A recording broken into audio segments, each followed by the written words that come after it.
நாள் குடிக்காமலே தாகத்தோடு சாவதை விட நம் தாகம் தனிய தேவைக்கேற்ப குடித்துக் கொள்ளலாம் அல்லவா? அது போலதான் தேவ ஞானமும் நமக்கு வேண்டியவரை மற்றும் அதை எடுத்து நம்மால் குடித்துக் கொண்டு நம் வாழ்க்கையை நாம் திருப்தியாக்கிக் கொள்ளலாம். நம்முடைய பிதாவாகிய தேவனுடைய அன்பும் ஆண்டவராகிய இயேசு கிறிஸ்துவின் கிருபையும் சமாதானமும் உங்கள் அனைவரோடும் கூட என்றென்றைக்கும் இருப்பதாக. தலைப்பு: நான் உன்னை விட்டு விலகுவதும் இல்லை, உன்னை கைவிடுவதும் இல்லை. 2 நாளாகமம் 13-14 அதிகாரங்கள். கர்த்தர் நம்மோடு இருந்தால் நம்முடைய சத்துருக்களின் வலிமை எவ்வளவு பெரியதா இருந்தாலும் நாம் கவலைப்பட தேவையில்லை. நம்மிலும் எத்தனை மடங்கு பெரியவர்களாய் இருந்தாலும், எத்தனை மடங்கு பெரிய பலசாலிகளாய் இருந்தாலும் அவர்களை குறித்து நாம் பயப்பட தேவையில்லை. இப்படிப்பட்ட ஒரு உண்மையான சம்பவத்தை, இதற்கு ஆதாரமாக இருக்கக்கூடிய ஒரு உண்மையான சம்பவத்தை இந்த வேத பகுதியில் நமக்கு கொடுக்கப்பட்டிருக்கிறது. கர்த்தரே தன் ஜனங்களுக்காக யுத்தம் செய்கிறார். கர்த்தரிடத்தில் பக்தியாய் இருக்கும் போது நமக்காக யுத்தம் செய்ய அவரே இறங்குவார். அவர் தம்முடைய சேனையாகிய தூதர்களை அனுப்புவார். அவர் நம்மை பாதுகாக்க வல்லவராய் இருக்கிறார். அதை இந்த வேத பகுதியில் நாம் கற்றுக்கொள்ளலாம். ரெகோபெயாமுக்கு பின்பாக அபியா என்னும் ராஜா, அவரது குமாரன் ரெகோபெயாமின் குமாரன் ராஜாவாகிறார். அப்படி ராஜாவாகி தேசத்தை ஆளுகை செய்கிறார். இந்த அபியா ராஜாவின் காலத்தில் அவர் 3 வருடம் தேசத்தை அரசாளுகிறார். அந்த சமயத்தில் எப்பொழுதும் யெரொபெயாமோடு கூட அபியாவோடுக்கு யுத்தம் நடக்கிறது. இரண்டுக்கும், அதாவது இஸ்ரவேல் தேசத்திற்கும் யூதா ஜனங்களுக்கும் யுத்தம் நடந்து கொண்டு இருக்கிறது.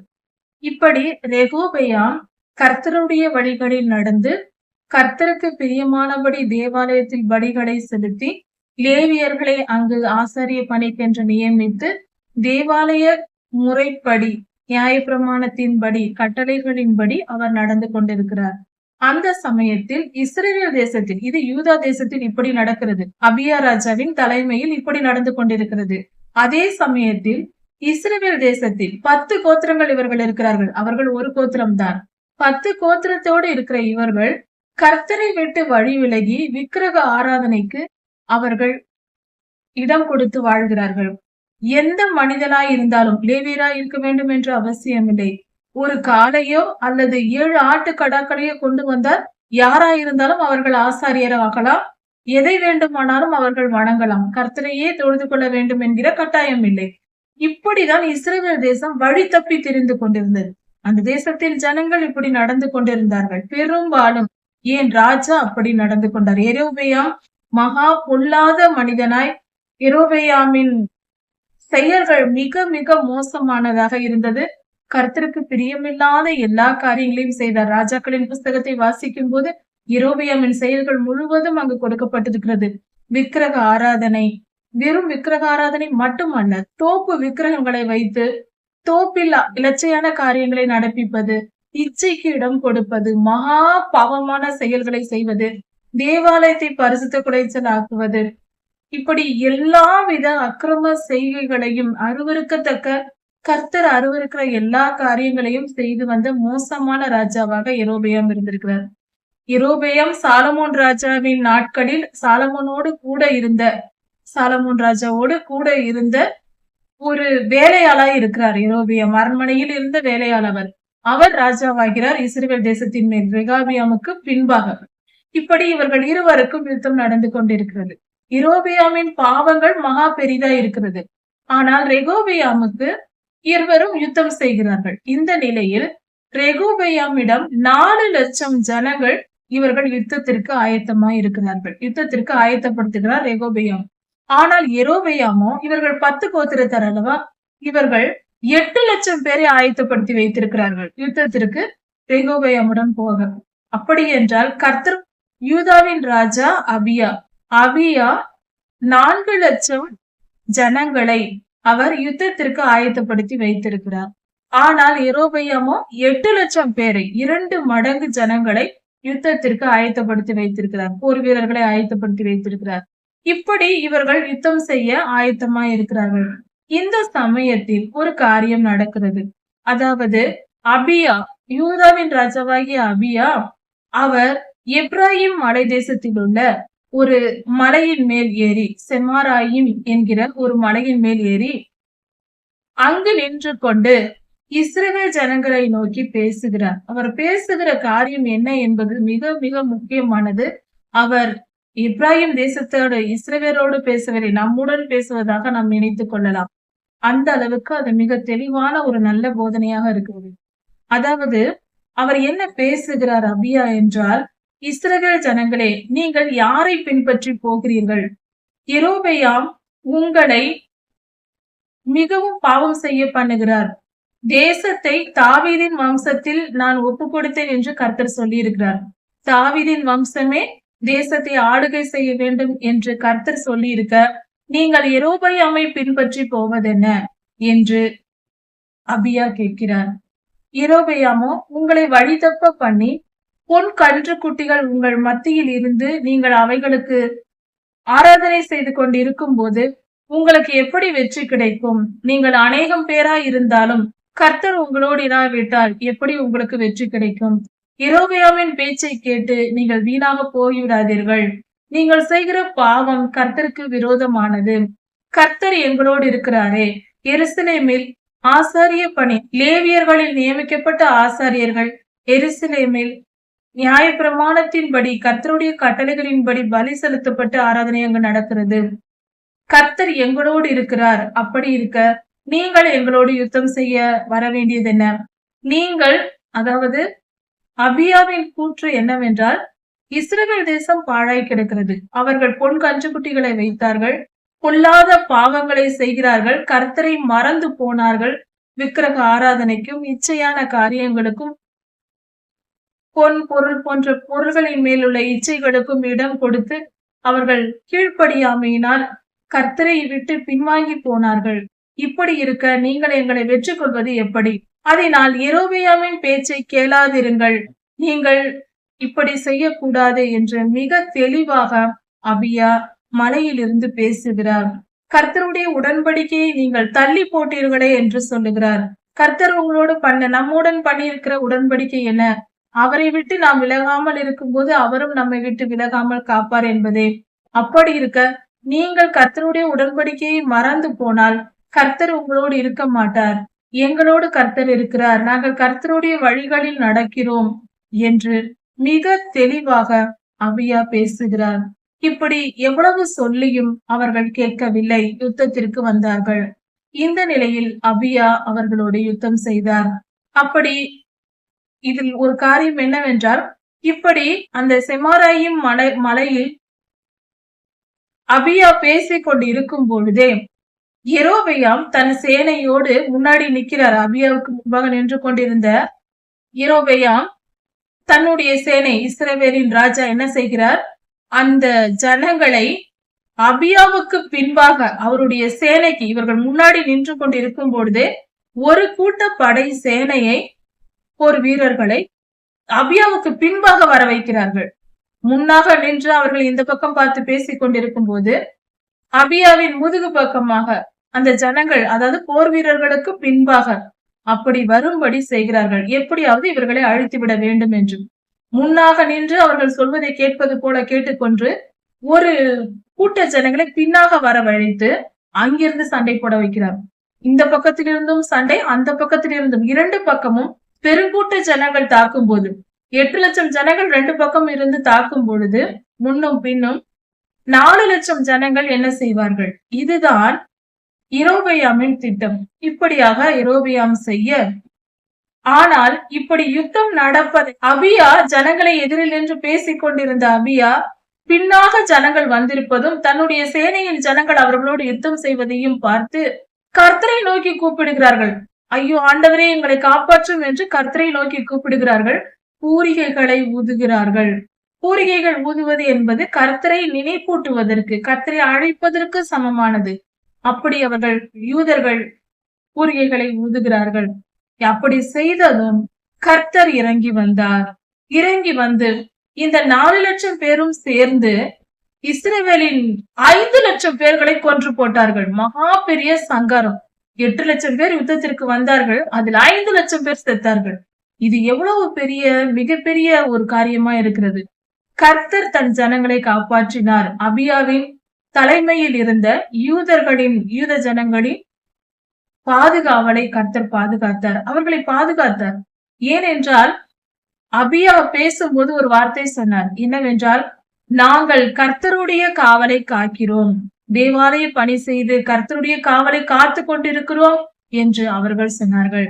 அப்படி கர்த்தருடைய காவலை இவர்கள் காத்து கொண்டு இருக்கும் போது அபியாவும் யூத ஜனங்களும் கர்த்தர் அவர்களை பாதுகாத்தார். எத்தனை பெரிய சேனை வந்தால் என்ன, 8 லட்சம் வந்தா என்ன, 18 லட்சம் வந்தால் என்ன, கர்த்தர் நம்மோடு இருக்கும் போது எந்த தீமையும் நம்மை அணுகாது. அதனால் நாம் எப்பொழுதும் மனிதர்களையும் உலக காரியங்களையும் பெரிதாக பார்க்க கூடாது. இவ்வளவுதானே, இவன் தானே, இதுதானே என்று மிக அற்பமான மாம்ச உலக காரியங்களை தூக்கி போட வேண்டும். எந்த மனிதனை கண்டும் அஞ்சக்கூடாது. அவன் எவ்வளவு பெரிய பலசாலியாக இருந்தாலும் பயப்படக்கூடாது, திறமைசாலியா இருந்தாலும் பயப்படக்கூடாது. எந்தவித தகுதி, எந்தவித ஒரு உயர்வு எல்லாம் உலகத்தின் காரியங்கள் தான். அது எல்லாம் குப்பையானது, வந்து போகக்கூடிய வல்லமைகள். அதனால் அதை கண்டு பயப்படாமல் கர்த்தருடைய உண்மையான வல்லமையை கண்டு நாம் தைரியமா இருக்க வேண்டும். நாம் கர்த்தருக்கு உண்மையா இருந்தால், கர்த்தருக்கு கீழ்ப்படிந்து நடந்தால், தாழ்மையோடு நாம் நடந்து கொள்ளும் போது கர்த்தர் நம் மத்தியில் இருந்து நம்முடன் கூடவே இருந்து நம்மை பாதுகாக்க வல்லவராய் இருக்கிறார். அவர் மிகவும் பெரியவர். தம் ஜனங்களை அவர் காக்க வல்லமை உடையவர். அவர் நல்லவர், காக்க மனமும் உள்ளவர். அவர் ஒருபோதும் நம்மை கைவிட விரும்புவதில்லை. நான் உன்னை விட்டு விலகுவதும் இல்லை, உன்னை கைவிடுவதும் இல்லை என்று சொன்ன நம்முடைய தேவன் அன்று அபியாவை காப்பாற்றினார். அபியா தன் ஜனங்களை கர்த்தருடைய வழிகளில் நடத்தும் போது கர்த்தருக்கு பிரியமான வழிகளில் அவர்கள் நடந்தார்கள். கர்த்தரே அவர்களுக்காக வந்து யுத்தம் செய்தார். 4 லட்சம் 8 லட்சம் பேரை 4 லட்சம் பேர் எதிர்த்து எப்படி வெல்ல முடியும்? அவர்கள் 10 கோத்திரத்தார். அந்த 10 கோத்திரத்திலிருந்து 8 லட்சம் பேரை எடுத்திருக்கிறார்கள். இவர்கள் சிறு கூட்டத்தார், ஒரே ஒரு கோத்திரம், அதிலிருந்து 4 லட்சம் பேர் வந்திருக்கிறார்கள். எப்படி இருக்கிறது? படை பலமும் பணபலமும் என்னத்திற்கு? கர்த்தர் நம்மோடு இருக்கும் போது, அண்ட சராசரத்தின் அதிபதி, அந்த வல்லமை, அவருடைய வல்லமை நம்ம கூட இருக்கும் போது நம்மை வெல்லத்தக்கவன் யார்? கர்த்தர் பெரியவர். அவரை மட்டும் நாம் பற்றி கொண்டு உலக காரியங்களை குறித்து பயப்படாமல் தைரியமாய் கர்த்தருக்காக நாம் வாழ வேண்டும். அவருடைய அன்பை புரிந்து கொள்ள வேண்டும். அவர் நல்லவர் என்பதை நாம் மனதில் நினைத்துக் கொள்ள வேண்டும். எந்த சூழ்நிலையிலேயும் நம்மை அவர் கைவிட மாட்டார். நான் உன்னை விட்டு விலகுவதும் இல்லை, உன்னை கைவிடுவதும் இல்லை சொன்ன நம்முடைய பரம தகப்பன் நம்மை காக்க வல்லவராயிருக்கிறார். தைரியமா இருப்போம். கர்த்தருக்கு பிரியமான வழிகளில் நடப்போம். அவர் பெரியவர், சர்வ வல்லமையுள்ள தேவன். சர்வத்தையும் செய்ய அவரால் முடியும். அவர் சர்வலோகாதிபதி, சர்வலோகத்தையும் ஆளுகை செய்கிறவர். எதை வேண்டுமானாலும் என்ன வேண்டுமானாலும் செய்யலாம். நம்முடைய முன்னோர்களின் காலத்தில், வேதாகம காலத்தில் எல்லாம் அறிவியல் விஞ்ஞான வளர்ச்சி இல்லை. அப்பொழுது கர்த்தருடைய வல்லமை புரிந்து கொள்வது சற்று கடினமாய் இருக்கலாம். ஆனால் இப்பொழுதோ நமக்கு அது சுலபமாய் இருக்கிறது. எப்படி என்றால், இன்று பூமி எப்படி சுற்றுகிறது என்ற வீடியோக்கள் நமக்கு இங்க வந்திருக்கிறது, வெளிப்படுத்தப்பட்டிருக்கிறது விஞ்ஞான வளர்ச்சியினால். நாம் இப்பொழுது இருப்பது பால்வழி மண்டலம், மில்கிவே கேலக்சி என்பதில் இருக்கிறோம். யூனிவர்ஸ் முழுவதும், அண்ட சராசரம் முழுவதும் நமக்கு படமாக காட்டப்படுகிறது. பல வீடியோக்கள் வந்திருக்கிறது, நம்மால் அதை பார்க்க முடிகிறது. அப்படி என்றால் இந்த உலகமும் சர்வலோகமும் எவ்வளவு பெரியது என்பதை நம் கண்களாலேயே பார்த்து கொள்கிறோம். அத்தனை பெரிய யூனிவர்ஸை படைத்த நம் தேவன், அண்ட சராசரத்தையும் படைத்தவர், அவர் உருவாக்கின செயல்களை இப்படி இருக்கிறது என்றால் அவர் எவ்வளவு பெரியவராய் இருப்பார். நம் கற்பனைக்கு எட்டாது, நம்முடைய மூளைக்கும் அது புரியாது. அந்த அளவுக்கு அவர் பெரியவர். அதனால் நாம் சற்று நம்மால் புரிந்து கொள்ள முடிந்தவரை புரிந்து கொள்வோம். அதனால் குடிக்காமலே தாகத்தோடு சாவதை விட நம் தாகம் தனிய தேவைக்கேற்ப குடித்துக் கொள்ளலாம் அல்லவா? அது போலதான் தேவ ஞானமும். நமக்கு வேண்டியவரை மற்றும் அதை எடுத்து நம்மால் குடித்து கொண்டு நம் வாழ்க்கையை நாம் திருப்தியாக்கி கொள்ளலாம். நம் மனதை தெளிவாக்கி அறிவு பெறலாம். அதனால் கர்த்தருக்கு பிரியமாய் நடப்போம். கர்த்தருக்கு கீழ்ப்படிந்து நடப்போம். அவருடைய வழிகளில் நாம் நடக்கும் போது நம் வாழ்க்கை எப்பொழுதும் வெற்றியுடையதா இருக்கும். 2 நாளாகமம் 14-15 அதிகாரங்கள். சமாதான வாழ்வு என்பது கர்த்தருக்கு கீழ்ப்படிந்திருக்கும் பொழுதே அது நமக்கு கிடைக்கிறது. அதற்கு சாட்சியாக இந்த வேத பகுதியில் உண்மையாய் நடந்த சம்பவங்கள் கொடுக்கப்பட்டிருக்கிறது. ஆசா ராஜாவின் நாட்களில் அவர் எப்படி தேசத்தை ஆளுகை செய்தார், அதனால் தேசமும் அவர்கள் எவ்வளவு சமாதானமாய் வாழ்ந்தார்கள், என்னென்ன காரியங்களை நடப்பித்தார்கள் என்பதை குறித்து இங்கு கொடுக்கப்பட்டிருக்கிறது. அதை பின்பற்றி நாமும் சமாதானத்தை பெற்றுக் கொள்ளலாம். நம்முடைய சமாதானத்தின் தேவன் தாமே நம்மோடு கூட இருந்து நம்மை ஆசீர்வதிப்பாராக. இஸ்ரவேலில் அபியா ராஜாவிற்கு பின்பாக அவரது குமாரனான ஆசா ராஜாவாகிறார்.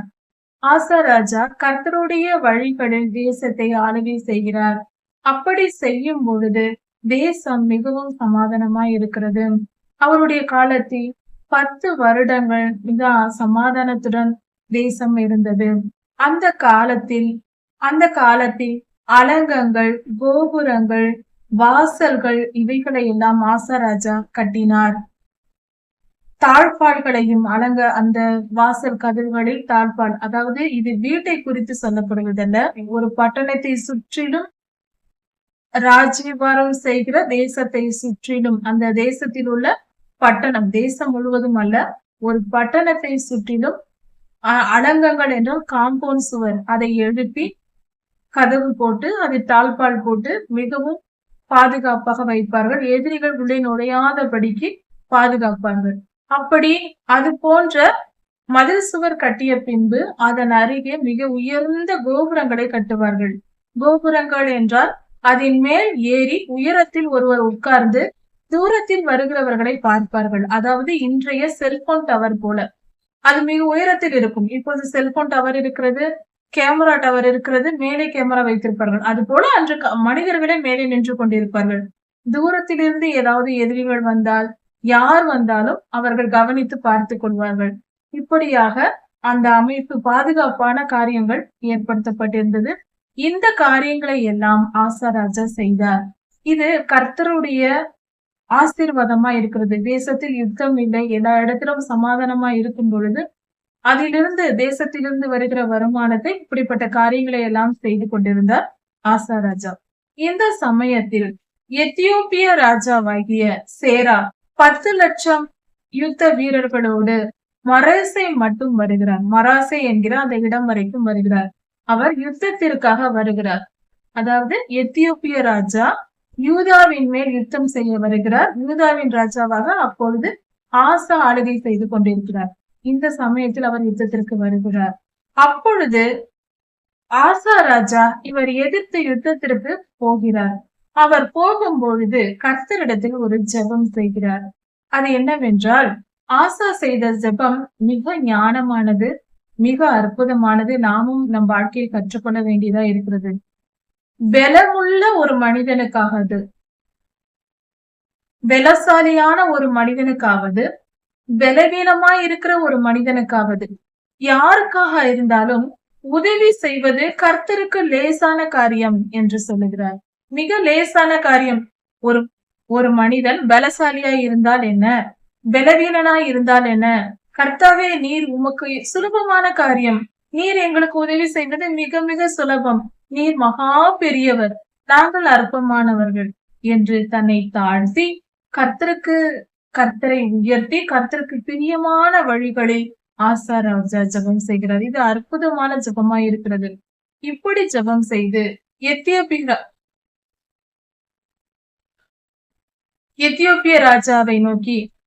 எத்தியோப்பிய ராஜாவாகிய சேராவை நோக்கி மராசே என்ற அந்த இடம் மட்டும் அங்கு வரைக்கும் இவர் யுத்தத்திற்கு புறப்பட்டு செல்கிறார். இப்படி கர்த்தரை நோக்கி ஜெபித்து, கர்த்தாவே நீரே எங்கள் பலன், நீர்தான் எங்களை பாதுகாக்க வேண்டும், நாங்கள் பலமாயிருந்தால் என்ன, பலவீனமாய் இருந்தால் என்ன, நீர் எங்களோடு இருக்கும் போது எங்களுக்கு வெற்றி நிச்சயம் என்கிற நம்பிக்கையோடு கர்த்தருடைய துணையோடு அவர் யுத்தத்திற்கு செல்லுகிறார். இப்படி போகும் பொழுது கர்த்தர் அவரோடு இருந்தார். ஏனென்றால் ஆசா கர்த்தருக்கு கீழ்ப்படிந்திருந்தார். கர்த்தருடைய வழிகளில் அவருடைய கட்டளைகளையும் கற்பனைகளையும் கை கொண்டு நடந்தார். ஆசா ராஜாவான உடனே தேசமெங்கும் இருந்த விக்கிரக தோப்புகள், பலியிடும் மேடைகள், அந்நிய அக்கினிக்கு பலியிடுகிற மேடைகள் போன்ற தீமையான காரியங்கள், கர்த்தருக்கு அருவருப்பான காரியங்கள் தேசத்தில் இருக்கிறதை எல்லாம் சுத்திகரித்தார். இப்படி சொல்லி ஜெபித்து விட்டு யுத்தத்திற்கு புறப்பட்டு சென்றார் ஆசா ராஜா. இப்படி யுத்தம் செய்ய போய் அவர் 10,00,000 யுத்த வீரர்களோடு வந்த எத்தியோப்பிய ராஜாவாகிய சேராவை வெற்றி பெற்றார். கர்த்தர் அவரோடு இருந்ததினால் கர்த்தருடைய வல்லமை இறங்கி அங்கு ஆச்சரியமான அற்புதமான நிகழ்வுகள் நடந்திருக்கிறது. அதாவது இயற்கைக்கு அப்பாற்பட்ட பல காரியங்கள் நடந்ததினால் ஆசா யுத்தத்திற்கு போன பொழுது கர்த்தருடைய வல்லமையினால் தேவதூதர்கள் அங்கிறங்கி யுத்தம் செய்திருக்கிறார்கள். அதனால் அந்த சேரா ராஜாவை தோற்கடித்து அவர்களை துரத்தி சென்று கேராத் வரைக்கும் துரத்தி சென்று அங்கு போய் அவர்களை கொள்ளையடித்து அவர்களை எல்லாம் வெற்றி பெற்று அங்கிருந்து ஏராளமான பொருள் மற்ற பொருள்களை எல்லாம் கொள்ளையடித்துக் கொண்டு திரும்பி எருசலேமுக்கு வருகிறார் ஆசா ராஜா. இப்படிப்பட்ட அற்புதமான காரியங்கள் நடந்தது. ஏனென்றால் நமக்கு விரோதமாய் எவ்வளவு பேர் எவ்வளவு பலத்துடன் இறங்கினாலும் கர்த்தரை யுத்தம் செய்வதனால் கொள்ளையடிக்கும் வேலை மட்டுமே நமக்கு. அதாவது அந்த சம்பவத்தினால் ஏற்படுகிற நற்பயனை நாம் சுதந்திரித்துக் கொள்கிறோம். யுத்தம் செய்வது நாம் அல்ல, கர்த்தரை செய்து விடுவார். இது எப்படிப்பட்ட அருமையான ஒரு காரியமாய் இருக்கிறது. அந்த காலத்தில் ராஜாக்களின் வாழ்க்கையில் கர்த்தருக்கு பிரியமாய் வாழ்ந்தவர்களுடைய வாழ்க்கையில் இதுதான் நடந்தது. அது போலதான் இன்றும் நேற்றும் இன்றும் என்றும் மாறாத தேவன் நம்முடைய வாழ்க்கையிலும் இப்படித்தான் இருக்கிறார். நாம் கர்த்தருக்கு கீழ்ப்படிந்து அவரிடத்தில் பயபக்தியாய் இருக்கும் பொழுது எல்லா பொல்லாத கிரியைகளையும் அவர் அகற்றி போடுவார். அது ஒரு பெரிய விஷயமே அல்ல, நமக்குதான் அது ஒரு பெரிய காரியம். நம் எதிரிகளும் நமக்கு வரும் பாடுகளும் நமக்கு அது பெரிதாய் தோன்றும், நாம் பக்கத்தில் இருப்பதினால் நாம் சிறியவர்கள் என்பதினால். ஆனால் கர்த்தருக்கு இதெல்லாம் ஒரு பொருட்டே அல்ல. அதனால் கர்த்தர் சுலபமாய் அதை நம்மை விட்டு நீக்கி போட முடியும். அதனால் கர்த்தரை நம்பி அவருக்கு கீழ்ப்படிந்து இருப்பதே நமக்கு நலம் என்பதை புரிந்து கொண்டு நடந்தால், அவருடைய வழிகளில் நடந்தால் வெற்றி நமக்கு நிச்சயம். இப்படி ஆசா ராஜா வெற்றி பெற்று தேசத்தில் கர்த்தருக்கு கீழ்ப்படிந்து வாழ்ந்ததினால் கர்த்தருடைய சமாதானத்துடன் அங்கு அதிகமான கட்டட பணிகள் நிறைவேற்றப்பட்டது. அங்கிருந்த யூதா, எப்ராயிம், மனாசே, சிமியோன், யூதா தேசத்திற்கு இந்த ஜனங்கள் எல்லாம் இங்கிருந்த கர்த்தருடைய பக்தியுள்ள பிள்ளைகள் எல்லாம் எப்ராயிம், மனாசே, சிமியோன் 3 தேசங்களிலும் இருந்த இஸ்ரவேலின் புத்திரர்கள், அவர்களுடைய பட்டணங்களில் இருந்த ஜனங்கள் எல்லாம் ஆசாவின் வழி நடத்துதலை கேட்டு தேசத்தை ஆள முறைமைகளை கேட்டு அவர்கள் எல்லோரும் ஆசாவிடத்தில் வந்தார்கள், யூதாவில் வந்து சேர்ந்து கொண்டார்கள். இது எவ்வளவு பெரிய காரியம்! கர்த்தருடைய பிள்ளைகள் எல்லாம் ஒன்று சேர்வது மிகப்பெரிய ஒரு சமாதானமும் சந்தோஷமுமான ஒரு காரியமா இருக்கிறது. இதுவும் ஆசராஜாவின் நாட்களில் நடந்தது.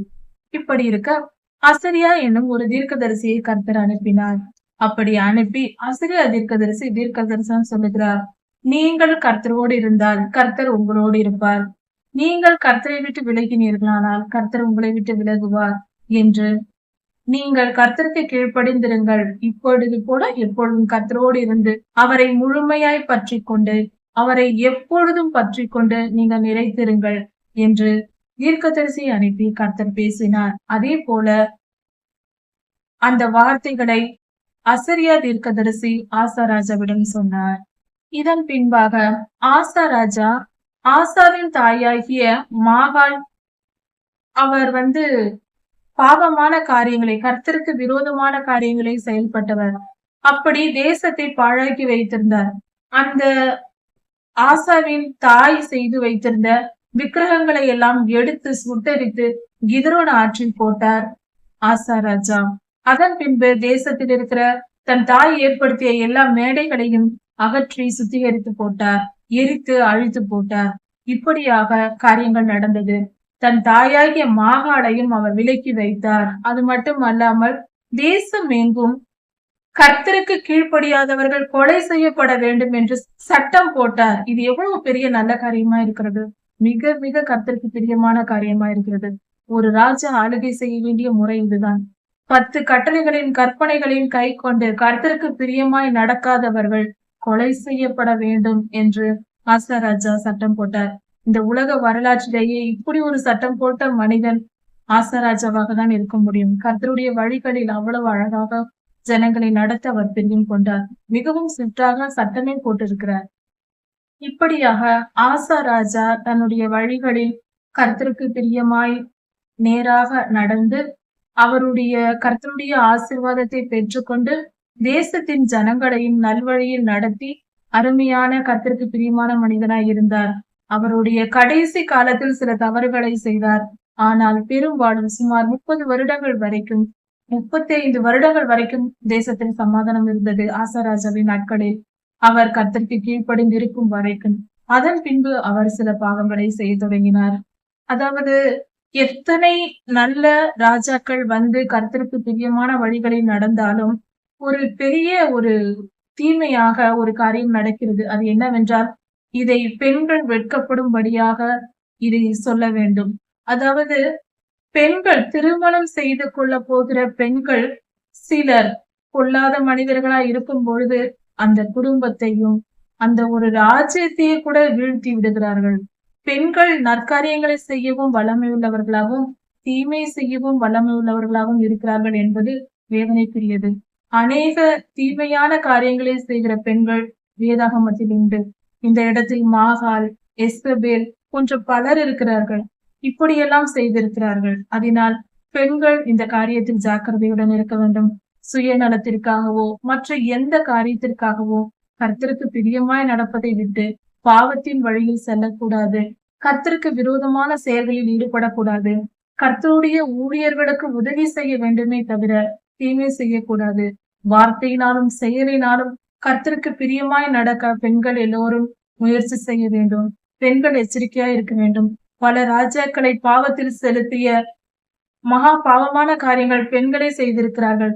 தாவீது ராஜா செய்த பாவத்திற்கு காரணம் அநேகம் பெண்களை மணந்ததுதான். சாலமோன் ராஜா விக்கிரக ஆராதனை எருசலேமுக்குள் வருவதற்கு, சாலமோன் ராஜாவின் காலத்தில் வருவதற்கு சாலமோன் செய்த திருமணங்களே காரியம். அதே போல ரெகோபெயாமும் அப்படித்தான் வருகிறது. இப்படி வம்சமாக பல தலைமுறைகளில் திருமணம் செய்து கொள்ள போகிற பெண்களினால் ஏற்படுகிற பாதிப்பு ஒரு குடும்பத்திற்கும் ஒரு தேசத்திற்குமே பாதிப்பை ஏற்படுத்துகிறது. அதனால் தயவு செய்து பெண்கள் வல்லமை உள்ளவர்கள் தான். நன்மை செய்வதற்கும் சரி, தீமை செய்வதற்கும் சரி, தயவு செய்து பெண்கள் என்பவர்கள் மனிதனை சிருஷ்டிக்க பெரும் பொறுப்பை கர்த்தர் பெண்களிடத்தில் கொடுத்திருக்கிறார். அவர் பெண்களை நம்பி கொடுத்திருக்கிறார். நல்ல சந்ததியை என் மகள்கள் உருவாக்குவார்கள் என்று விரும்பி நம்முடைய பொறுப்பில் ஒரு குழந்தையை பெற்றெடுத்து வளர்க்கும் பொறுப்பை கர்த்தர் கொடுத்திருக்கிறார். அப்படிப்பட்ட கர்த்தரால் மதிக்கப்படுகிற பெண் இனமாகி நாம் இருக்கிறோம். அப்படி இருக்க நாம் கர்த்தருக்கு பிரியமாய் நடக்க வேண்டுமே தவிர கர்த்தருக்கு விரோதமாகவும் கர்த்தருடைய வார்த்தைகளுக்கு விரோதமாகவும் ஊழியங்களுக்கு விரோதமாகவும் செயல்படக்கூடாது. பெண்கள் கர்த்தருடைய வழிகளில் நடக்கவும், ஒரு குடும்பமாய் இருந்தாலும் ஒரு ராஜ்யமாய் இருந்தாலும் நம்மால் பாதிப்பை ஏற்படுத்த முடியும் என்பதை உணர்ந்து நல்ல பாதிப்புகளை ஏற்படுத்தி நற்காரியங்களை செய்து அன்னை தெரசாவை போல ஒவ்வொரு பெண்ணும் வாழ வேண்டும் என்பதை உணர்ந்து கொள்ள வேண்டும். பெண்கள் எல்லோரும் தியாகிகள் தான். பிள்ளைகளை பெற்று குடும்பத்தை காப்பாற்றி அந்த ஒரு குடும்பமாக உருவாவதற்கு பெண்களின் பங்கு மிகப்பெரியது. ஒரு தேசத்திற்கே அன்னை தெரசா போன்றவர்கள் தேசத்திலே மிகப்பெரிய பாதிப்பை, நல்ல பாதிப்புகளை ஏற்படுத்தியவர்கள். அப்படி பெண்ணினம் என்றும் நன்மைக்கே பயன்பட வேண்டுமே தவிர நம்முடைய வல்லமை, பெண்களின் வல்லமை தீமைக்கு பயன்பட்டு விடக்கூடாது என்பதை தெரிந்து கொள்வோம். உலக வரலாற்றிலேயே பல ராஜாக்கள் வீழ்ந்தது பெண்களாலே. பலர் கர்த்தருடைய வழிகளை விட்டு பின்வாங்கி போனதும் பெண்களாலே. இப்படிப்பட்ட மோசமான காரியங்களும் பெண்களால் நடைபெறுகிறது. சாத்தான் வஞ்சித்து நம்மை பாவம் செய்ய வைப்பான் என்பதை புரிந்து கொண்டு பெண்களாகிய நாம் நம் பரிசுத்தத்தை காத்துக்கொண்டு கர்த்தருக்கு பிரியமான வழிகளில் நடப்போம். 2 நாளாகமும் 16ஆம் அதிகாரம் 17ஆம் அதிகாரியில் கர்த்தருடைய வழிகளில் நடக்கும் பொழுது அது நமக்கு எப்படிப்பட்ட ஆசீர்வாதத்தை தருகிறது.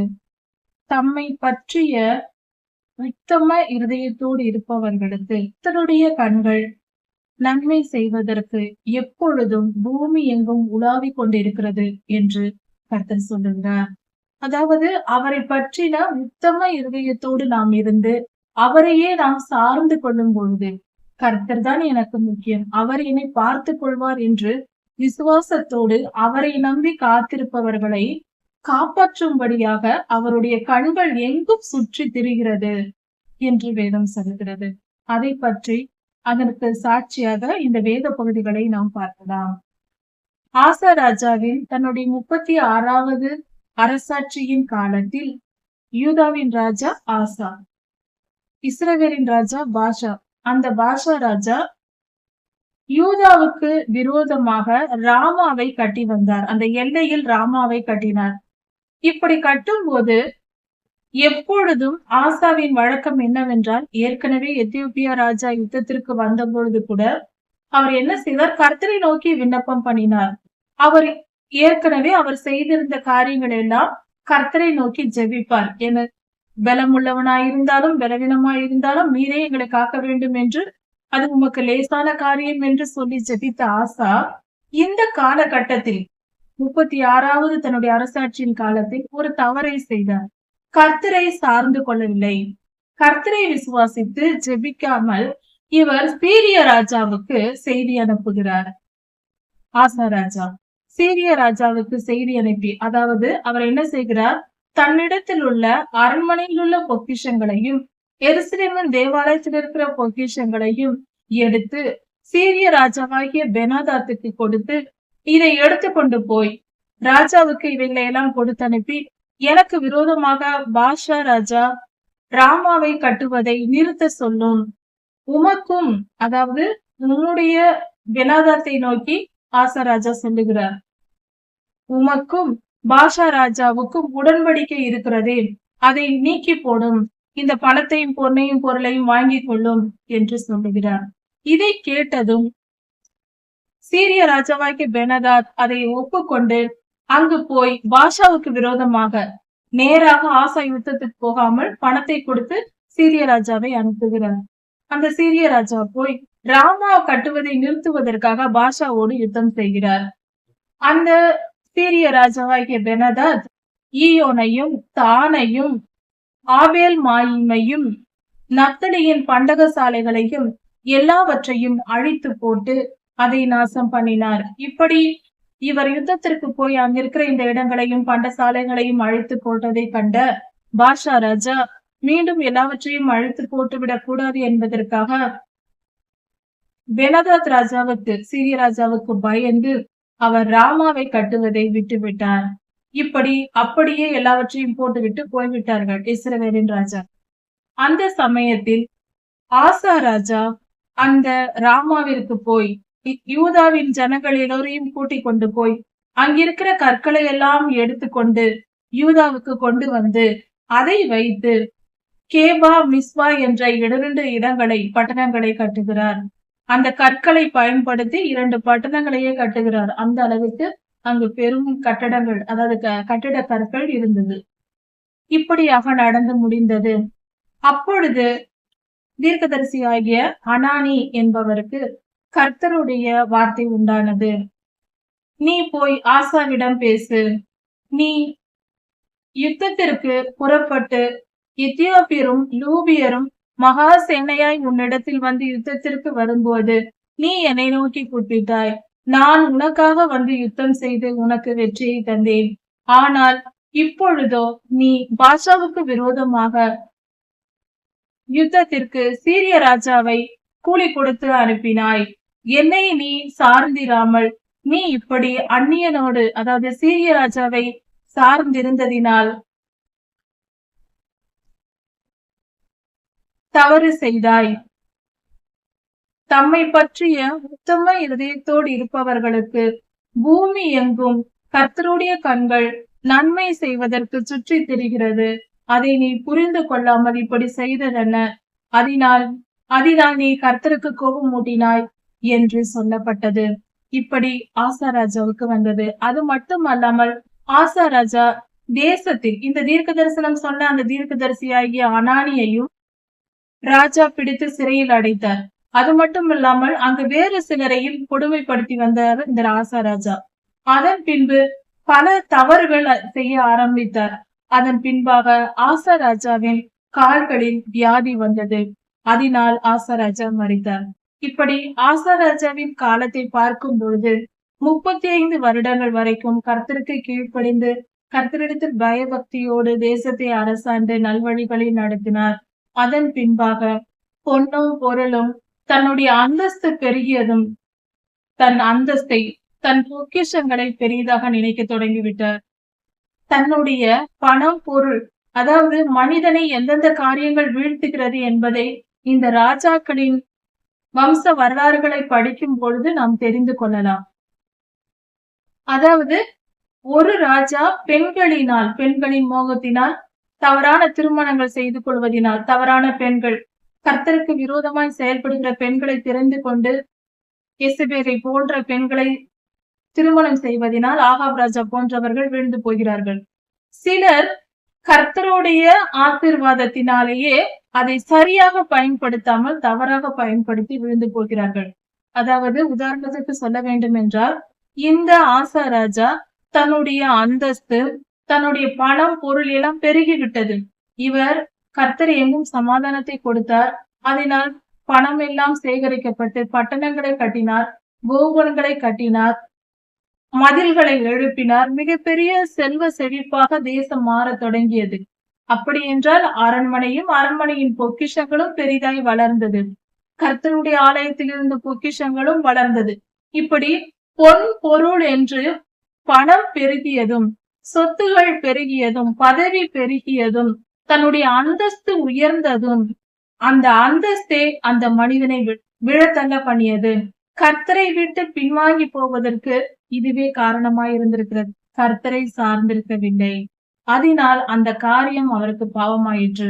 நாம் பூமியில் செய்கிற எல்லா காரியங்களையும் கர்த்தர் கவனித்துக் கொண்டிருக்கிறார் என்பதற்கு இந்த நாளாகம புஸ்தகமும் வேதம் முழுவதும் நமக்கு சாட்சி பகர்கிறது. இந்த ராஜாக்கள் செய்த செயல்கள் எல்லாம் வேதத்தில் எழுதப்பட்டிருக்கிறது. இதையெல்லாம் யார் பக்கத்தில் இருந்து பார்த்தது? பரிசுத்த ஆவியானவரே சகலமும் அறிந்தவர். பரலோகத்தில் இருக்கிற நம்முடைய தேவன் சகலத்தையும் கவனித்தே இதை தீர்க்கதரிசிகளுக்கு சொல்லி நமக்கு எழுதி கொடுத்திருக்கிறார். இதை நாம் புரிந்து கொள்வோம். நேற்றும் இன்றும் மாறாதவர் நம் தேவன் என்று நாம் அறிக்கை செய்கிறோம். அன்று இந்த ராஜாக்களை கவனித்தவர், தேசத்தின் ஜனங்களை கவனித்ததினால்தான் இந்த ஜனங்கள் இதை செய்தார்கள், அதை செய்தார்கள் என்று நமக்கு சொல்லி கொடுத்திருக்கிறார், வேதத்தில் எழுதி கொடுத்திருக்கிறார். அப்படி என்றால் அவர்களை எல்லாம் கர்த்தர் கவனித்திருக்கிறார். அது போல இன்றும் நம்மை கவனித்துக் கொண்டுதான் இருக்கிறார். அவரை நம்பி அவரை சார்ந்து இருப்பவர்களுக்கு அவர் உடனே இறங்கி வந்து உதவி செய்கிறார். அவருக்கு விரோதமாய் செயல்படுகிறவர்களை விட்டு அவர் விலகி போகிறார். இதுவும் கர்த்தர் நமக்கு கொடுத்திருக்கிற இந்த வேத பகுதியின் ஆழமாய் இருக்கிறது. எப்பொழுதும் நாம் கர்த்தருக்கு பிரியமாய் நடப்போம். ஆசா ராஜா தன்னுடைய 41வது ஆண்டில் அரசாட்சியின் காலத்தில் அவர் மரித்து போனார். அவர் மரிக்கும் பொழுது அவர் கால்களில் வியாதி இருந்திருக்கிறது. அவருடைய வாழ்க்கையில் ஏதோ பாவம் இருந்திருக்கிறது. அதனால்தான் இப்படிப்பட்ட ஒரு தீமை வந்திருக்கிறது. அதனால் நம் இருதயத்தை நாம் ஆராய்ந்து அறிந்து தினமும் சுத்திகரித்துக் கொள்ள வேண்டும். அது எப்படி என்றால் வேத வசனத்தினாலும் ஜெபத்தினாலும் எல்லா காவலோடும் என்னை காத்துக்கொள்ளும் என்று தினந்தோறும் நாம் ஜெபிக்க வேண்டியது அவசியமா இருக்கிறது. கடைசி காலத்தில் இருக்கிறோம். இவனை விழுங்கலாமோ என்று வகை தேடி திரிகிற பொல்லாதவன் தனக்கு கொஞ்ச காலம் உண்டென்று அறிந்து இந்த பூமியில் விழுந்தான் என்று சொல்லப்பட்டிருக்கிறது வேதத்தின் வசனத்தில். அதனால் அவனுடைய காலம் சமீபமாயிற்று. அவன் அழிவுக்கு போகிற காலம் சமீபமாயிற்று. கூடுமானவரை நம்மையும் கூட்டி போகத்தான் அவன் நினைப்பான்.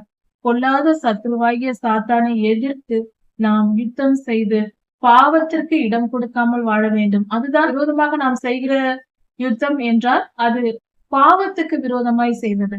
எந்த பாவமும் நம்மிடத்தில் இராதபடிக்கு பணத்தை நம்பி வாழாமல், பதவியை நம்பி வாழாமல், நம்மளுடைய சுய பலனை நம்பி வாழாமல், நம்முடைய திறமையை நம்பி வாழாமல், நமக்கு இருக்கிற வேலையை நம்பி வாழாமல், நம்முடைய சொத்துக்கள், சுகங்கள், நம்முடைய உறவுகள், நம்முடைய பலன், நம்முடைய பிள்ளைகள், நம்முடைய பெற்றோர்கள், உறவினர்கள், இப்படிப்பட்ட யாரையும் நம்மை பலமாக நினைக்காமல் நம்முடைய பலன் கர்த்தரே என் பலன் என்ற வார்த்தையோடு அந்த வசனத்தை உணர்ந்தவர்களாக வாழ்வோம். கர்த்தர் நம் பலனாய் இருக்கும் பொழுது நாம் எல்லாவற்றிலும் வெற்றி பெறலாம். ஆசா ராஜா எந்த காலம் வரைக்கும் கர்த்தரை பலனாக கொண்டாரோ அது வரைக்கும் அவர் வாழ்க்கை நன்றாக இருந்தது. கர்த்தரை சார்ந்து கொள்ளாமல் வழி தவறி சிறிய ராஜாவின் பின்பு போன பின்பு அவருக்கு அழிவு தொடங்கியது. அவர் தீமையை சந்திக்க நேர்ந்தது.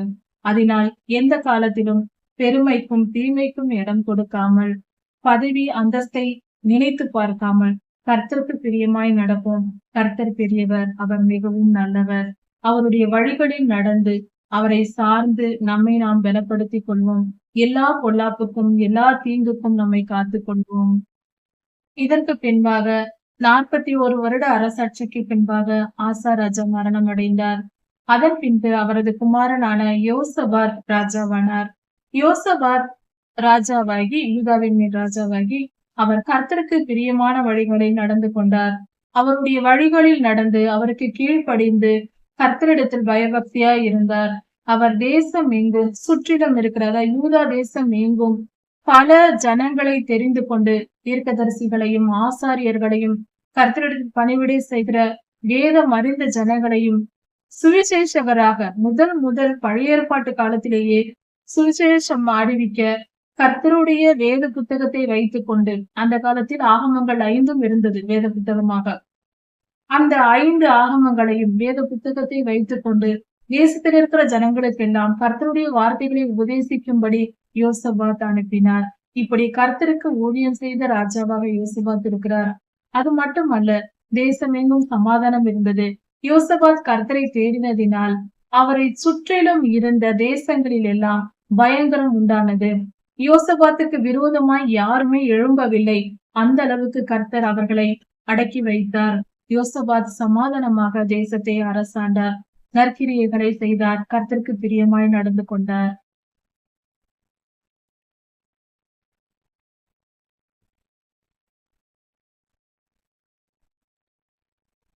அதன் பின்பாக யோசபாத் ராஜா பட்டணங்களையும் தேசமெங்கும் கட்டிட பணிகளையும் நிறைவேற்றினார். சமாதானம் இருந்தது, பொன் பொருள் இருந்தது. அநேகம் ஆடு மாடுகள், யூதா ஜனங்கள் ராஜாவுக்கு அதிகமான பொன் பொருள்களை கொண்டு வந்தார்கள். ஆடுகள் மாடுகள் இவைகளெல்லாம் கொண்டு வந்து கொடுத்தார்கள். மிகப்பெரிய ஆசீர்வாதம் யோசபாத்துக்கு இருந்தது. கனமும் இருந்தது, மரியாதை இருந்தது. நல்ல மதிப்பு, மரியாதை, பொன் பொருள் என்று நல்ல ஒரு ஆசீர்வாதமான வாழ்க்கை யோசபாத்துக்கு கிடைத்தது. அவர் கர்த்தருக்கு பிரியமாய் தன்னுடைய இருதயத்தை நடத்தினார். தன் இருதயத்தை கர்த்தருக்கு நேராக திருப்பினார். அதனால் அவருக்கு ஆசீர்வாதம் பெருகியது. கர்த்தரால் ஆசீர்வதிக்கப்பட்ட ஒரு ராஜாவாக யோசபாத் இருந்தார். அவர் யூதா முழுவதையும் நல்லபடியாக அரசாண்டார். அந்த காலத்தில் யோசபாத் ஆளுகை செய்யும் போது அந்த ஒரு மனிதனுடைய மனம் திரும்பி கர்த்தருக்கு கீழ்ப்படிந்ததினால் தேசம் எங்கும் சமாதானம் நிலவியது. அந்த காலத்தில் வாழ்ந்த ஜனங்கள் எல்லோரும் ஆசீர்வதிக்கப்பட்டார்கள். இது எவ்வளவு பெரிய நல்ல காரியமா இருக்கிறது. ஒரு திருச்சபை ஒருவர் கர்த்தருக்கு பிரியமாய் நடந்தாலும் திருச்சபை ஆசீர்வதிக்கப்படும். ஒரு குடும்பத்தில் ஒருவர் கர்த்தருக்கு பிரியமாய் நடந்தாலும் அந்த குடும்பம் ஆசீர்வதிக்கப்படும். ஒரு தேசத்தின் ராஜா ரட்சிக்கப்பட்டார், கர்த்தருடைய வழிகளில் நடந்தார், அந்த தேசமே ஆசீர்வாதத்தை பெற்றுக்கொள்ளும். எவ்வளவு பெரிய நல்ல ஆண்டவராய் இருக்கிறார் நம் தேவன். அவருடைய வழிகளில் நடப்போம். அவருக்கு பிரியமாய் நடந்து அவருடைய வழிகளில் நடந்து நாம் ஆசீர்வாதத்தை பெற்றுக்கொள்வோம். 2 நாளாகமம் 18ஆம் அதிகாரம். பரலோகம் என்பது உண்மை. பரலோகத்திலிருந்து கர்த்தர் நம்மை மனிதனை கவனிக்கிறார். பொல்லாத ஆவிகளையும் அவர் கவனித்துக் கொண்டுதான் இருக்கிறார். கர்த்தர் நன்மை செய்யும்படி தேவதூதர்களை இந்த பூமியில் அனுப்புகிறார். அதுபோல பொல்லாத ஆவிகளையும் கர்த்தருடைய கோபத்தை தீர்க்கும்படியாக, மனிதர்கள் பாவம் செய்யும் போது அவர்களை தண்டிக்கும்படியாக அனுப்புகிறார் என்கிற காரியத்தை வெளிப்படுத்தும்படியாக இந்த வேத பகுதியில் கொடுக்கப்பட்டிருக்கிறது. பரலோக தரிசனம் கொடுக்கப்பட்டிருக்கிறது. யூதாவில் யோசபாத் ராஜா அரசாளுகிறார். இஸ்ரவேலில் ஆகாப் ராஜா அரசாண்டு கொண்டிருக்கிறார். யோசபாத்தின் மகன் ஆகாபின் மகளை திருமணம் செய்து கொள்ளுகிறார். இப்படி இருக்க இவர்கள் மிகவும் ஒற்றுமையாக சந்தோஷமாக இருக்கிறார்கள். அப்பொழுது ராமோத்திற்கு, கீலேயாத்தில் உள்ள ராமோத்திற்கு யுத்தம் செய்ய போவதற்கு ஆகாப் நினைக்கிறார். அப்பொழுது யோசபாத்துக்கு செய்தி அனுப்புகிறார். என்னோடு கூட நீரும் யுத்தத்திற்கு வருகிறீரா என்று கேட்கிறார். அதற்கு யோசபாத், நான் தான் நீர், என்னுடைய ஜனம் உம்முடைய ஜனம், நான் வருகிறேன் என்று சொல்லுகிறார். இப்படியாக ஒரு பெரிய விருந்தை ஆகாப் ராஜா ஏற்படுத்துகிறார். இவரை வரவழைத்து விட்டு ஒரு மிகப்பெரிய விருந்தை ஏற்பாடு செய்கிறார். யூதாவின் ராஜா புறப்பட்டு தன்னுடைய சேனையோடு அங்கு போகிறார், இஸ்ரவேலுக்கு போகிறார். இவர்கள் யுத்தத்திற்கு 2 கூட்டத்தாரும் ஆயத்தமான பின்பு யோசபாத் ராஜா சொல்லுகிறார், கர்த்தருடைய வார்த்தையை கேளுங்கள். நாம் யுத்தத்திற்கு போகிறோம். நாமாக முடிவு செய்து போகாமல் கர்த்தருடைய வார்த்தையை கேட்போம் என்று யோசபாத் ஆலோசனை சொல்லுகிறார் ஆகாப் ராஜாவுக்கு. இருவரும் சம்பந்திகள். அதனால் அப்படி சொல்லுகிறார். அதை கேட்டதும் யோசபாத் சொல்லியதினால் ஆகாப் ராஜா தன்னிடத்தில் இருந்த 400 தீர்க்கதரிசிகளை வரவழைக்கிறார். அது எசபேலின் தீர்க்கதரிசிகளா இருக்கலாம். ஆகாபின் மனைவிதான் எசபேல். 400 தீர்க்கதரிசிகளும் அங்கு வருகிறார்கள். அங்கு வந்ததும் இந்த தீர்க்கதரிசிகளின் கூட்டத்திற்கு 400 பேரில் ஒருவரான சிதேக்கியா தலைவராய் இருக்கிறார். முதலில் சிதேக்கியா தீர்க்க தரிசனம் உரைக்கிறார். என்ன சொல்லுகிறார்? தான் வரும்பொழுதே ஒரு இருபால் கொம்புகளை செய்து கொண்டு வருகிறார். 2 கொம்புகளை எடுத்து தன் தலையில் வைத்துக் கொண்டு இப்படியாக இந்த கொம்புகளை வைத்து நான் போவது போல காட்டுகிறார், நடித்து காட்டுகிறார். இந்த கொம்புகளை வைத்துக் கொண்டு மிருகம் போவது போல யுத்தத்திற்கு போய் வென்று வருவீர்கள் என்று சிதேக்கியா ஆகாப் ராஜா முன்பாக சொல்லுகிறார். இப்படி சொல்லியதும் மற்ற தீர்க்கதரிசிகள் கூட்டமும் இதை போலவே ஒருவரை ஒருவர் மாறி மாறி வந்து எல்லோரும் நீங்கள் யுத்தத்திற்கு போங்கள் போங்கள் என்று ஆகாப் ராஜாவை உற்சாகப்படுத்தி சொல்லுகிறார்கள். ஆகாப் போக நினைக்கிறார். அவர் ஆசைப்படுவதை இவர்கள் போங்கள் என்று சொல்லுகிறார். கர்த்தருடைய வார்த்தையை கேட்டு சொல்கிறவர்களுக்கு பெயர் தான் தீர்க்கதரிசிகள்.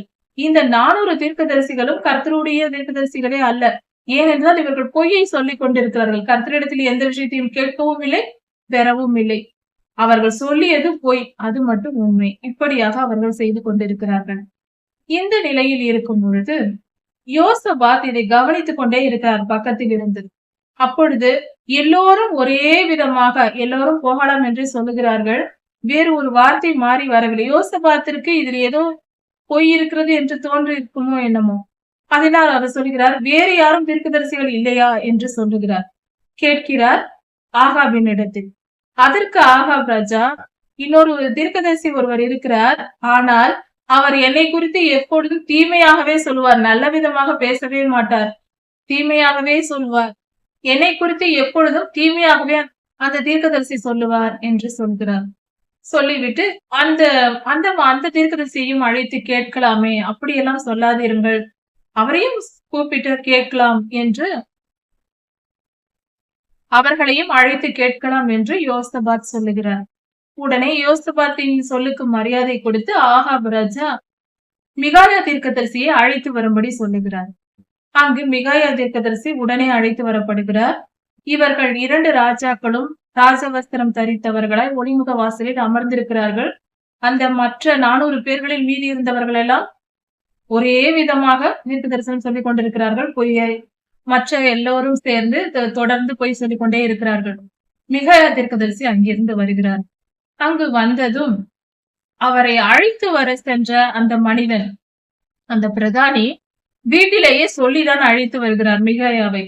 நீர் அங்கு வந்து ராஜாக்கள் எல்லா தீர்க்கதரிசிகளும் சொல்வது போல நல்ல விதமாக சொல்ல வேண்டும் என்று அங்கேயே சொல்லுகிறார். அதற்கு மிகாயா தீர்க்கதரிசி, அப்படியெல்லாம் இல்லை, நான் கர்த்தர் சொல்லுவதையே சொல்லுவேன் என்கிறார். அதனால் அந்த பிரதானி கடிந்து கொண்டிருப்பார் போல, ஏதோ மிரட்டி இருக்கிறார். அதை கேட்டு மிகாயா தீர்க்கதரிசி இங்கு வருகிறார். வந்து ராஜாக்கள் முன்பாக நின்று தீர்க்க தரிசனம் உரைக்கிறார். அப்பொழுது ஆகாப் ராஜா கேட்கிறார், என்ன நாங்கள் சீரிய ராஜாவோட யுத்தத்திற்கு போகலாமா என்று கேட்கிறார். அதற்கு இவர் அந்த பிரதானி மிரட்டியதினால் அந்த பிரதானி சொல்லி கொடுத்ததை அப்படியே சொல்கிறார். நீங்கள் போங்கள், வெற்றி கிடைக்கும், இப்படி சொல்லி என்றே சொல்லியே பிரதானி கூட்டி வருகிறார். அதை போலவே இவர் சொல்லி விடுகிறார். இதை கேட்ட பின்பு ஆகாப் ராஜா கேட்கிறார், உண்மையாக சத்தியமாக கர்த்தர் பேரில் ஆணையிட்டு சொல்லும், கர்த்தர் இதைதான் உம்மிடத்தில் சொன்னாரா என்று கேட்கிறார் ஆகாப் ராஜா. அப்பொழுது மிகாயா இல்லை என்று கர்த்தர் சொன்ன வார்த்தையை 2வது முறை சொல்லுகிறார். அது என்னவென்றால், நான் ஒரு தரிசனம் பார்த்தேன், அதில் கர்த்தர் வெளிப்படுத்தின காரியமாவது, மலைகளின் மேல் மேய்ப்பனில்லாத ஆடுகளைப் போல இஸ்ரவேலர்கள் அலைந்து திரிவதை பார்த்தேன் என்று சொல்லுகிறார். இதன் பொருள் என்னவென்றால், ஆகாப் ராஜா சீரிய ராஜாவினால் கொல்லப்பட போகிறார் என்பதே இதன் பொருள். இதை கேட்டதும் ஆகாப் யோசபாத் ராஜாவிடம் சொல்லுகிறார், நான் சொன்னேன் அல்லவா, எப்பொழுதும் என்னை குறித்து இந்த தீர்க்கதரிசி தவறாக தான் தீமையானவைகளை தான் சொல்லுவார், நல்லதையே சொல்ல மாட்டார். நான் சொன்னேன் அல்லவா, அதை போலவே சொல்லுகிறான் பார்த்தாயா என்று மரியாதை குறைவாக இவர் பேசுகிறார்.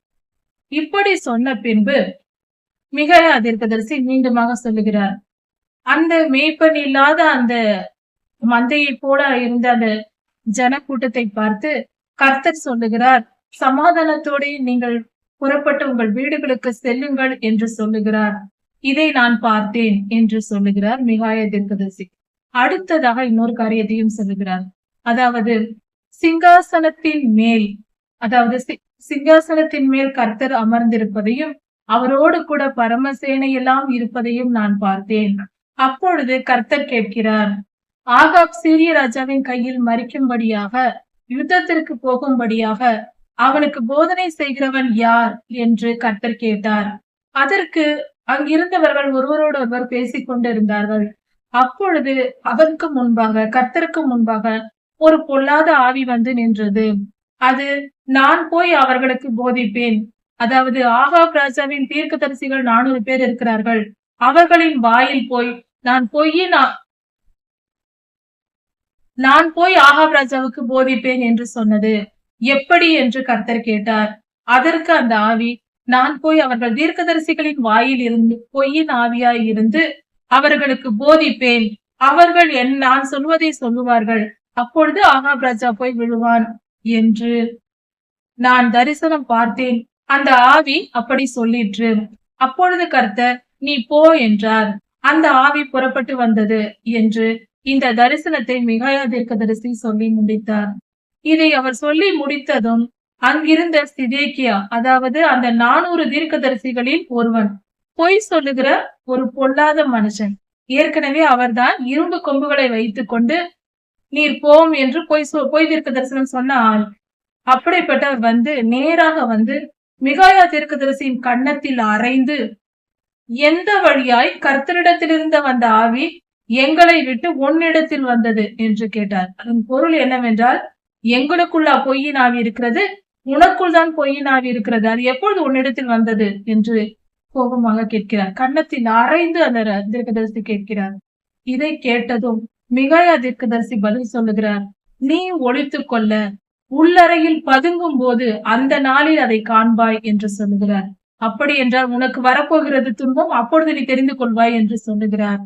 இப்படி அவர் சொல்லி முடித்ததும் அந்த ஆகாப் ராஜா கோபம் கொண்டு, மிகாயா கர்த்தர் சொன்னதை சொன்னார், ஆனால் அதனால் அவருக்கு மிகப்பெரிய துன்பம் நேரிட்டது. அப்பொழுது இந்த மனிதனை பிடித்து நான் வரும் வரைக்கும், மிகாயா தீர்க்கதரிசியை பிடித்து சிறைச்சாலையில் அடையுங்கள், துன்பத்தையும் வேதனையையும் கொடுங்கள் என்று சொல்லி, நான் திரும்பி வரும் வரைக்கும் துன்பத்துடனும் வேதனையுடன் இருக்க வேண்டும், கொடுமைப்படுத்துங்கள் என்று அனுப்புகிறார். இப்படி மிகாயா தீர்க்கதரிசியை பிடித்துக் கொண்டு போகிறார்கள். அப்பொழுது மிகாயா தீர்க்கதரிசி சொல்லுகிறார், நீர் திரும்பி வந்தால் நான் சொன்ன தீர்க்க தரிசனம் கர்த்தரை சொன்னதே அல்ல என்று சொல்லிவிட்டு அவர் போகிறார். அவரை பிடித்துக் கொண்டு போய்விட்டார்கள். மிகாயா தீர்க்கதரிசியை சிறைச்சாலையில் வைத்து விட்டார்கள். இப்பொழுது ஆகாப் ராஜாவும் யோசபாத்தும் இருவரும் யுத்தத்திற்கு புறப்பட்டு போகிறார்கள். அப்பொழுது அதற்கிடையில் இவர்களுக்குள் பேச்சு நடந்திருக்கிறது. யோசபாத் ஒரு வேலை சொல்லி இருக்கலாம், மிகாயா சொன்னது போல நடந்துவிடும் என்று ஒரு வேலை சொல்லி இருக்கலாம். அதனால் ஆகாபு பயந்து ஒரு காரியத்தை செய்கிறார். அது என்னவென்றால், தான் ராஜவஸ்திரம் தரித்துக் கொள்ளாமல் யோசபாத் மட்டும் ராஜவஸ்திரத்தோடு வரட்டும், நான் வந்து ஒரு சாதாரண போர் வீரன் போல உடை அணிந்து கொண்டு நான் யுத்தத்திற்கு வருகிறேன் என்று தன்னை பாதுகாத்துக் கொள்ள, உயிருக்கு ஆபத்து வந்துவிடக் கூடாது என்று மிகாயா சொன்னதை நிமித்தம் இவர் பயந்து இப்படி போகிறார். இப்படி சொல்லிக் கொண்டு இருவரும் யுத்தத்திற்கு போனார்கள். சேனையெல்லாம் யுத்தத்திற்கு போனது. சீரியரோடு யுத்தம் செய்கிறார்கள். ஆனால் சீரிய ராணுவம் ஏற்கனவே அவர்கள் முடிவு செய்திருந்தார்கள். அதாவது சாதாரண போர் வீரர்களோடு யுத்தம் செய்யாமல் நேராக போய் ராஜாவை அடியுங்கள் என்று சீரியர்கள் திட்டம் போட்டு வைத்திருந்தார்கள். அவர்கள் வந்து ராஜாவை பிடிக்க தேடும் பொழுது அங்கு யோசபாத் மட்டுமே ராஜவஸ்திரத்தோடு இருந்தார். மற்றவர்கள் எல்லாம் சாதாரணமா இருந்ததும் எல்லா சேனையும் சேர்ந்து கொண்டு யோசபாத் தான் ஆகாப் ராஜா என்று நினைத்துக் கொண்டு அவரை கொல்ல போய்விட்டார்கள். அப்பொழுது யோசபாத் அலறுகிறார், ஐயோ ஐயோ என்று அலறுகிறார். கர்த்தர் அங்கு வந்து யோசபாத்தை பாதுகாக்கிறார். ஏனென்றால் இவர் நல்ல மனிதன் அல்லவா, கர்த்தருடைய வழிகளில் நடந்ததினால் அந்த ஆபத்திலிருந்து கர்த்தரே அவரை காப்பாற்றுகிறார். அதன் பின்பு ஒரு வீரன் வந்து பார்த்து விட்டு, இது ஆகாப் அல்ல யோசபாத் என்று தெரிந்து கொண்டு அவரை விட்டுவிட்டு போய்விடுகிறார். அப்பொழுது தற்செயலாய் சீரிய இராணுவத்தில் இருந்த ஒருவன் தன்னை அறியாமல் எய்த அம்பு ஆகாப் ராஜாவின் கழுத்தில் பட்டு அந்த மனிதன் ஆகாப் உடனே காயம்பட்டு செத்து போனார். தன்னை அறியாமல் ஒரு மனிதன் எய்த அம்பு அது போய் கொன்றது. அப்படி என்றால் அந்த இடத்தில் தேவதூதர்களே யாரோ இருந்து சீரிய இராணுவ படைத்தலைவன் அந்த படை வீரனுடைய கைகளில் இருந்த அம்பை வைத்து கொல்ல வைத்திருக்கிறார்கள். இப்படியெல்லாம் நடக்கும். இதெல்லாம் சத்தியம்தான். அந்த காலத்திலும் நடந்தது, எந்த காலத்திலும் நடக்கும். கர்த்தர் பெரியவர், அவர் மிகவும் நல்லவர். கர்த்தருடைய பிள்ளைகள் ஒரு தீர்க்கதரிசியை கொடுமைப்படுத்தியது. ஆகாபின் வரலாறை பார்த்தால் இசபேலை திருமணம் செய்து கொண்டு இஸ்ரவேல் தேசத்தையே பாழாக்கி போட்ட மிகப்பெரிய ராஜா. மிகப்பெரிய பாழாக்குதல் உண்டானது தேசத்தை. அப்படிப்பட்ட காரியங்களை எல்லாம் செய்த அந்த ராஜாவை கர்த்தர் கொன்று போட்டார். இப்படியாக காரியங்கள் நடந்து முடிந்தது. இதிலிருந்து நாம் தெரிந்து கொள்ள வேண்டியது, தீர்க்கதரிசிகளுடைய வார்த்தையை நாம் அற்பமாய் நினைக்க கூடாது. அவர்களை தீமையாய் பேசக்கூடாது. அவர்களுக்கு எந்த தீங்கும் செய்யக்கூடாது. பயபக்தியோடு நடந்து கொள்ள வேண்டும். கர்த்தருடைய ஊழியக்காரர்களாய் இருக்கிறார்கள் தீர்க்கதரிசிகள். அவருக்கு விரோதமாய் வாயத்திற்கு ஒரு வார்த்தை பேசினாலும் அதற்குரிய தண்டனை கர்த்தர் கொடுத்து விடுவார். ஒரு தீர்க்கதரிசி தவறு செய்தார், அவரை கண்டித்து வழிநடத்த கர்த்தர் இருக்கிறார். கர்த்தருடைய வேலையில் நாம் போய் குறுக்கிடக்கூடாது. ஒரு கலெக்டர் தவறு செய்தால் அதை அவருடைய அதிகாரிகள், மேல் அதிகாரிகள், மினிஸ்டர்கள் இவர்கள் கண்டித்து கேட்பார்கள். ஒரு தனி மனிதன், ஒரு சாதாரண மனிதன் போய் கேட்க கூடாது. இது உலக வழக்கம். அது போலதான் தீர்க்கதரிசிகள் என்பவர்கள் கர்த்தருடைய பிள்ளைகள், அவருடைய ஊழியர்கள். கர்த்தருடைய எந்த ஊழியரையும் நாம் பழித்து பேசக்கூடாது. கர்த்தர் அவர்களை பார்த்துக் கொள்வார். அவர்கள் தவறு செய்தால் அவர்களை கண்டிக்கவும் மன்னிக்கவும் கர்த்தருக்கே உரிமை உண்டு. நாம் அவர்களை குற்றப்படுத்துவதோ வேதனைப்படுத்துவதோ கூடாது. நாம் தண்டிக்க போகக்கூடாது. கர்த்தருடைய பிள்ளைகள் என்று தெரிந்தால் ஒருவருக்கு ஒருவர் அன்பு செலுத்த வேண்டும். ஒருவர் தவறு செய்தால் மன்னிக்க வேண்டுமே தவிர நாம் போய் குற்றப்படுத்திக் கொண்டிருக்க கூடாது. குற்றப்படுத்துதல் என்பது குறை சொல்லுதல் அல்ல. குற்றப்படுத்துதல் என்பது பொல்லாத ஆவியின் செயலாயிருக்கிறது. அதை ஒருபோதும் நாம் செய்யக்கூடாது. உண்மையான கர்த்தருடைய பிள்ளைகள் புரிந்து நடந்து கொள்வோம். கர்த்தர் நியாயம் தீர்ப்பார். கர்த்தருக்கு பயந்து வாழ்வோம். கர்த்தர் உங்களை ஆசீர்வதிப்பாராக. இதன் தொடர்ச்சியை அடுத்த செய்தியில் பார்க்கலாம். மாரநாதா.